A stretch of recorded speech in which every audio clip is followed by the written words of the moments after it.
Welcome to our channel. Today we how to restore UI responsiveness using React Native re-render optimization. Complete guide step by step clearly.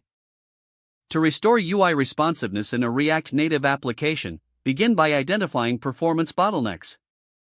Utilize the React DevTools profiler to monitor component rendering times. Focus on components that take longer to render or cause frame drops.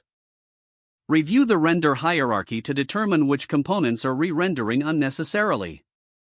Make use of React.memo to optimize functional components.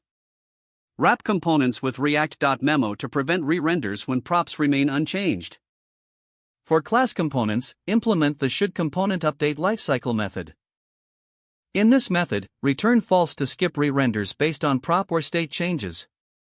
Use the useCallback and useMemo hooks for managing complex functions and values.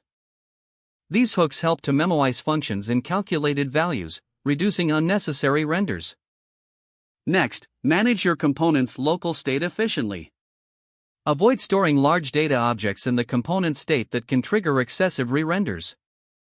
Consider using context providers or state management libraries for global state management. This reduces the number of re-renders and optimizes performance. Split large components into smaller, focused components. This minimizes the re-rendering of sections of your app, enhancing responsiveness.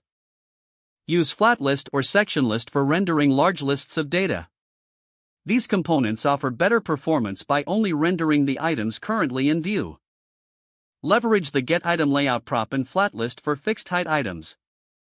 This optimization provides performance benefits by avoiding measurement during scrolling. Implement should_component_update or React.memo for lists to reduce unnecessary updates. Ensure that keys are provided correctly for list items to optimize reconciliation. Consider using native driver for animations when possible. This reduces the load on the JavaScript thread, resulting in smoother animations.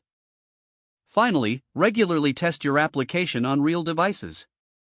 Simulators may not accurately reflect performance issues.